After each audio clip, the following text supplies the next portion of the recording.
Justin was saying yesterday that with these guys, if you don't stop the run first, it's going to be a long day going against them. You kind of see the same thing when you look at the tape. I do. I mean, it's a run-first offense.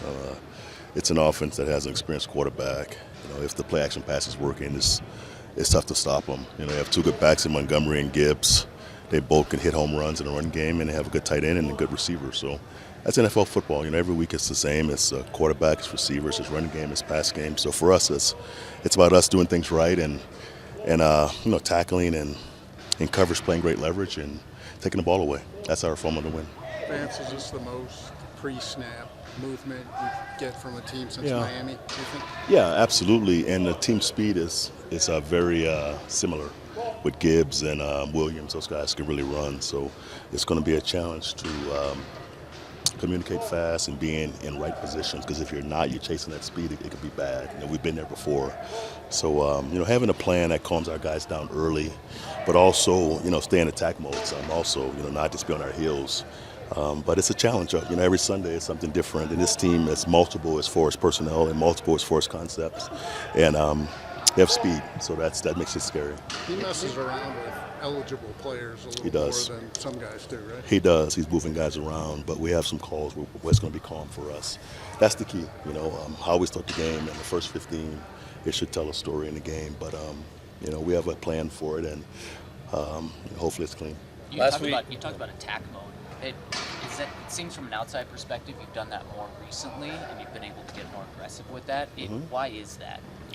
Well, every plan's different. It's not a same plan every weekend. It's who you're playing and how you're playing and who you're playing with. This plan won't be the same as last week. There's different offensive schemes we're facing, different people we're facing. So every plan is different. Sometimes it's aggressive, sometimes it's not. Last week, you obviously were able to get some pretty good knowledge institutionally from Joe, and then now with Johnny Morton being there, and then Sean working with all these guys for so long. How beneficial is that? Because I get the game tapes there, but knowing the way these guys think a little bit. It's not. Everyone knows what everyone's doing, right? I played Ben before, 2 years ago, and it's the same concepts, but you don't know when they're coming. So it helps with conversations. It kind of confirms what you know already, but it absolutely helps that.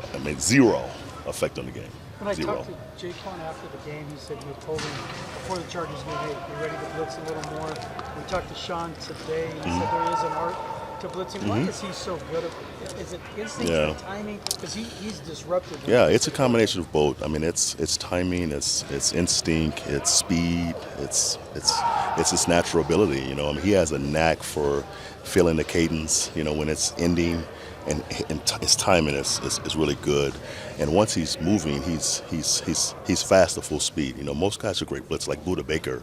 Once he hits the gas, it's full speed, and Max the same way. Some guys can hit their gas, and it takes them a while to build up, but this kid's not. He hits the gas and he's fast, and that's blitzing. Is some of that innate? Because PJ's obviously been pretty good.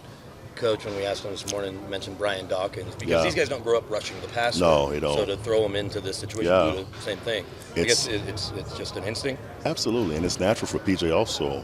Those guys can hit the gas and they're fast right now, and that's the key to blitzing. And turning the corner also, having great body control and hitting your target when you get there. Most guys can blitz and miss the target, but J-Max hit his target every time, and so is PJ.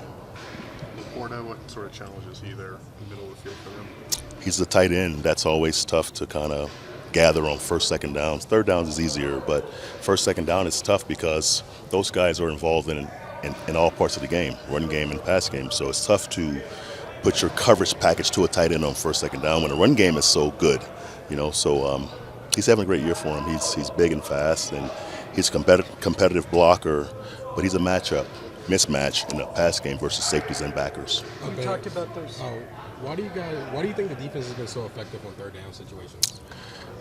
Just doing it right, and being exact in our responsibilities, and the pass rush is pretty good with a mixture of pressure. It's a combination of things, but it's really just doing things right and having guys who can really cover, and that's the key on third downs. Do you have enough with the outside? So Sanders now the extra guy if Nick can't go in and see him. What do you like about that group? Do you have enough? We have enough. If we don't, who cares, right? That doesn't matter, right? The game's Saturday night, all right? we can't draft anybody else right now, but yeah, we have enough. We'll be fine. How's Drew It's a good done in group. that role now? A little more playing time. Yeah, he's been fine. He's playing good football. Obviously it's a different role for him, so some learning, curves there. But he's playing well. And then what can you give us on Jared Goff, who's obviously had I guess maybe a bit of an up and down year because he was so good early, Yeah. but you've seen him plenty. He's still playing well. I mean, he's an experienced guy with accuracy, and that's tough to combat. But like most quarterbacks, if the running game's good, he's really good. If it's not, it's not. It's not as good. So he's an experienced guy that's won a lot of games for him. So it's going to be a challenge to get him stopped. Thanks, Coach. Thank you guys.